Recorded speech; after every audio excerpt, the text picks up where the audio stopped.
El Ministerio Internacional Nueva Vida en Cristo presenta Momentos de Reflexión, un mensaje para su vida diaria, con el pastor Misael Ocampo Rivera. Bienvenidos. Hola amigos, cordialísimo saludo, bienvenidos a la reflexión en el día de hoy.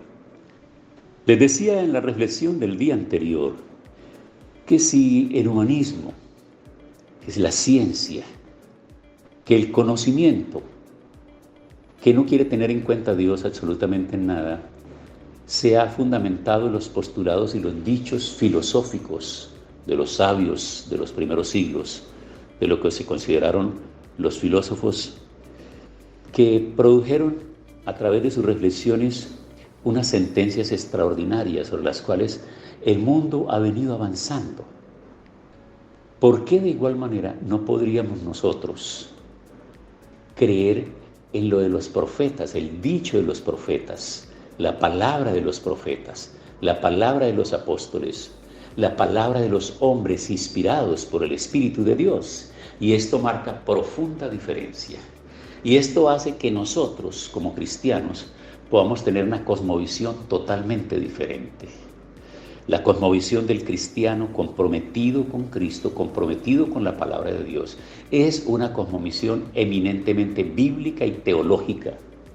Pero la cosmovisión de las personas alejadas de Dios, que no tienen en cuenta a Dios absolutamente nada, es una cosmovisión totalmente diferente. Una cosmovisión que lo lleva a pensar que el mundo surgió del caos, que el mundo surgió de situaciones que se dieron al interior del mismo mundo, de la misma tierra. Y esos caos que se fueron presentando fueron llevando una evolución de los seres, de las especies, todo lo demás. Entonces note que cuando colocamos frente a frente estas teorías hay contrastes eminentemente grandes, tremendos. Y ahí estamos. Entonces cuando el humanista presta atención a estas explicaciones y por un momento serena su mente y permite que el Espíritu de Dios traiga revelación a su mente y a su corazón, él cambia de actitud. Y cambia de actitud cuando recibe en su corazón ese mensaje de Dios. Y cuando el mensaje de Dios empieza a transformar la manera de pensar. Porque es así como el apóstol Pablo dice: cambia tu manera de pensar para que cambie tu manera de vivir. Y cuando empiezas a oír la palabra de Dios, porque en la Sagrada Escritura el apóstol Pablo dice que hay dos tipos de hombre, dos tipos de personas: el hombre natural y el hombre espiritual. El hombre natural vive en función de sus sentidos, lo que ve, lo que oye, lo que palpa, lo que piensa, lo que puede probar en el laboratorio. Pero el hombre espiritual tiene otro laboratorio mucho más grande, contundente e importante, que es su propio corazón. Porque él permite ahí entonces que la luz del Espíritu de Dios venga sobre él y lo ilumine. ¿Y cuál es el problema? Tenemos grandes académicos, eminentes académicos, inclusive el mundo sabe, todo el mundo. Cuando estoy hablando del mundo, estoy hablando del mundo en general, del mundo de las personas, de la ciencia, de la literatura, de las artes, de las matemáticas y de todo lo demás. Sabe que un gran número de premios Nobel de las diferentes disciplinas son judíos, hombres de mentes brillantes y extraordinarias, que con la sabiduría que Dios ha colocado en ellos han hecho los mayores aportes al mundo en los diferentes campos. Entonces, cuando venimos a hablar del Génesis, lo que queremos aquí es que entremos por una puerta que nos permite que el entendimiento entenebrecido solamente por conocimientos humanos ahora pueda tener la luz del Espíritu de Dios y la luz de la palabra que declara el salmista: lámpara es a mis pies tu palabra y lumbrera mi camino. Amigo, permite que la luz de la palabra entre en tu mente y en tu corazón para que puedas tener una cosmovisión completamente diferente. Y sepas ahora que en la Biblia no es un libro de religión. Siempre lo he dicho y lo sostengo y lo sostendré. La Biblia es el manual de vida de quien ha creado el universo y de quien ha creado el mundo. Pues es que cualquier persona que se inventa cualquier aparato lo tiene que vender con un manual. ¿Sería más responsable el hombre que el creador del hombre y que el creador del mundo? Absolutamente no, imposible. Entonces, por eso es importante que tengamos en cuenta esto y tomo mi tiempo para hacer esta reflexión de tal manera que podamos entrar, como se dice, en la nota. Por eso aquí nos estamos dando cuenta nosotros. Este libro de Génesis, en el contexto histórico, para los primeros acontecimientos en Génesis, es claramente mesopotámico, mientras que es difícil señalar con precisión el momento histórico para el cual este libro fue escrito. Israel primero oyó Génesis en algún momento previo al cruzar el río del Jordán y al entrar en la tierra prometida, por allá unos 1405 años antes de Cristo. Y Génesis tiene 3 contextos geográficos distintos y secuenciales.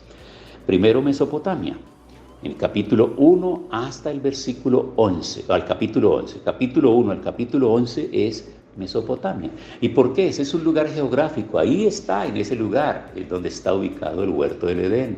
Ahí están los ríos famosos del Tigris y del Éufrates. Cuando tú entras a la palabra y la miras y la lees, te das cuenta que no es algo que esté completamente lejos de la historiografía, de la geografía y de la historia, sino que son lugares eminentemente ubicados sobre la faz de la tierra. Por eso se habla de un origen mesopotámico. Y la segunda es la tierra prometida, y va desde los capítulos 12 hasta el capítulo 36. Estamos hablando de Génesis, ¿no? Y en tercer lugar, habla de Egipto, y ese va desde el capítulo 37 hasta el capítulo 50. Y ahí se cierra. Es decir, repito esta parte que es muy importante, que tiene 3 contextos geográficos distintos y secuenciales. Primero, Mesopotamia, los primeros 11 capítulos de Génesis. Segundo, la tierra prometida, de los capítulos 12 hasta el 36. Y tercero, Egipto, el imperio egipcio. Y va desde los capítulos 37 a 50. Y los marcos de tiempo de estos 3 segmentos son, primero, la creación, hasta el 2090 antes de Cristo. 2090 antes de Cristo. Note bien las eras, antes de Cristo y después de Cristo. Estamos hablando de tiempos antes de Cristo. Y el segundo, el de 2090 hasta 1897 antes de Cristo. Enfatizo para que no confundas con los años de la era cristiana. Estoy hablando, recuerde que antes de Cristo los años se cuentan hacia atrás. Hacia atrás. Entonces, en segundo lugar, desde el 2090 al 1897 a.C. Y la tercera, el tercer segmento, del 1897 al 1804 a.C. Génesis cubre más tiempo que el resto de los libros de la Biblia combinados. Entonces, hay una cantidad de tiempo que se toma durante el tiempo de Génesis. Ahora veamos lo que son los temas históricos y teológicos. En este libro de principios, Dios se reveló a sí mismo y una manera de ver la vida de Israel que contrastaba algunas veces fuertemente con la manera de ver la vida por parte de los vecinos de Israel. El autor no hizo intento por defender la existencia de Dios o por presentar una discusión sistemática de su persona y sus obras. En lugar de esto, el Dios de Israel se distinguió a sí mismo claramente de los supuestos de los dioses de sus vecinos. Fundamentos teológicos son revelados, los cuales incluyen a Dios el Padre, Dios el Hijo y Dios el Espíritu Santo. El hombre, el pecado, la redención, el pacto, la promesa, Satanás, los ángeles, el reino, la revelación, Israel, el juicio y la bendición. Todo eso se encuentra contenido ahí. Entonces, en Génesis, desde el capítulo 1 hasta el capítulo 11, arranca la historia primitiva de la humanidad y revela los orígenes del universo, esto es, los principios del tiempo y el espacio y muchos de los inicios de la experiencia humana, tales como el matrimonio, la familia, la caída, el pecado, la redención, el juicio a las naciones. Ahí vamos, ¿verdad? Y luego de los capítulos en Génesis, del capítulo 12 hasta el capítulo 50, viene la historia patriarcal. Y le explicó a Israel cómo llegaron a existir como una familia cuyo linaje podía ser rastreado a Eber, de aquí los hebreos, Génesis capítulo 10, versos 24 y 25, y aún remontándose más atrás a Sem, el hijo de Noé, decía aquí los semitas, en Génesis capítulo 10, verso 21. El pueblo de Dios llegó a entender no solo su linaje e historia familiar, sino también los orígenes de sus instituciones, sus costumbres, idiomas y diferentes culturas, especialmente experiencias humanas básicas, tales como el pecado y la muerte. debido a que se estaban preparando para entrar a Canaán y expulsar a los habitantes cananeos de sus hogares y propiedades. Dios reveló el contexto de sus enemigos. Además, necesitaban entender la base de la guerra que estaban a punto de declarar a la luz de la inmoralidad de matar, coherente con los otros 4 libros que Moisés estaba escribiendo. Y esos otros 4 libros que él estaba escribiendo eran Éxodo, Levítico, Números y Deuteronomio. Y finalmente la nación judía entendería una porción selecta de la historia mundial anterior y el contexto inaugural de Israel, como una base mediante la cual vivirían en sus nuevos principios bajo el liderazgo de Josué, en la tierra que había sido previamente prometida a su ancestro patriarca original, es decir, a Abraham. Bueno, amigos, llegamos al final de la reflexión en el día de hoy. Esperamos que para el día de mañana estemos pendientes para continuar con esta secuencia acerca de Génesis. Oremos. Señor, una vez más te alabamos y te bendecimos por tu palabra, por la gracia poderosa a través de la forma como tú has preservado tu palabra y traes a nuestros tiempos este conocimiento para que podamos permanecer y tu pueblo siga pujante, avanzando en la predicación del Evangelio. Gracias en el nombre de Jesús. Amén.